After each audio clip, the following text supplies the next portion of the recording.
இன்னைக்கு வந்து பார்த்தீங்க அப்படின்னா முக்கியமாக ஒன்று ரெடி பண்ணணும்னு காலையிலேருந்தே நினச்சிட்டு இருக்கேன்.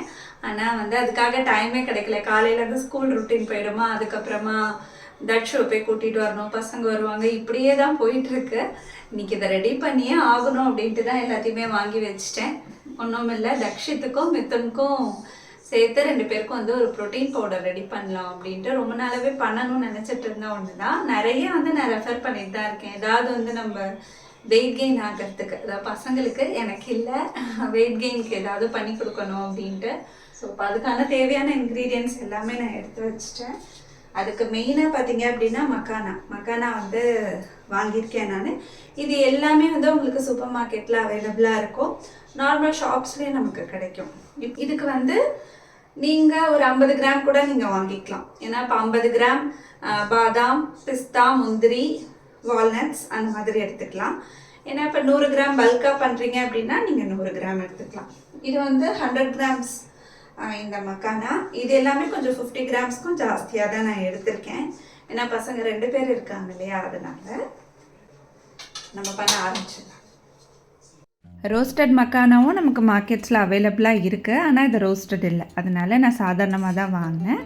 இதை நல்லா வந்து நான் ரோஸ்ட் பண்ணி எடுத்துக்கிறேன். இதுதான் வந்து பாலில் நல்லா மிக்ஸ் ஆகும், மாவு கன்சிஸ்டன்சிக்கு நமக்கு வரும். இந்த மக்கானா அரைச்சிங்க அப்படின்னா பாதாம், பிஸ்தா எல்லாமே வந்து நான் வறுத்து எடுத்துக்கிறேன்.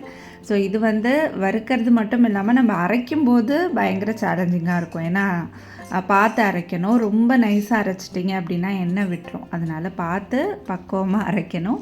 வால்நட்ஸ், முந்திரி பருப்பு எல்லாமே வந்து நான் லைட்டாக வறுத்து எடுத்துக்கிட்டேன். இப்போ மக்கானா ஃபஸ்ட்டு வந்து நல்லா கிரைண்ட் பண்ணி எடுக்கும்போது இந்த மாதிரி மாவு கன்சிஸ்டன்சிக்கு வந்துடும். இதை வந்து நான் தனியாக அரைச்சி எடுத்துக்கிட்டேன். மக்கானா நட்ஸ் எல்லாம் போட்டு நான் தனியாக அரைச்சி எடுத்துக்க போகிறேன். நட்ஸ் வந்து உங்களுக்கு இந்த மாதிரி குறைன்னு தான் நமக்கு அரைச்சி எடுக்க முடியும். அதனால் நம்ம இதை வந்து சலிச்சிக்கலாம். இப்போ மக்கான அரைச்ச பவுடர் கொஞ்சம், பாதாம் அந்த நட்ஸ் பவுடர் கொஞ்சம், ரெண்டுத்தையும் சேர்த்து அரைச்சி நான் ஒரு பிளேட்டில் வந்து ஆற வச்சிட்டேன். இந்த பவுடர் வந்து நமக்கு சூப்பராக ரெடி ஆகிடுச்சு. நீங்கள் இன்னொரு தடவை கூட சலிச்சு எடுத்துக்கலாம். இது வந்து பாலில் மிக்ஸ் பண்ணி குடிக்கும்போது ரொம்பவே டேஸ்ட்டாக இருக்கும். அந்த ஸ்வீட்னஸ்க்கு வந்து நீங்கள் பனங்கற்கண்டோ இல்லை நாட்டு சர்க்கரையோ ஆட் பண்ணிக்கலாம்.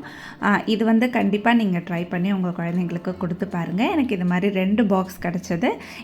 இதை அப்படியே எடுத்து ஃப்ரிட்ஜில் ஸ்டோர் பண்ணி வச்சுக்க போகிறேன். தேவையானப்போ பாலில் மிக்ஸ் பண்ணி கொடுக்கலாம். ஈவன் நீங்கள் வந்து ப்ரோட்டீன் லட்டுவாக கூட இதை பண்ணி கொடுக்கலாம், அப்படியே நெய்யில் போட்டு. கண்டிப்பாக ட்ரை பண்ணி பார்த்துட்டு சொல்லுங்கள். Bye friends.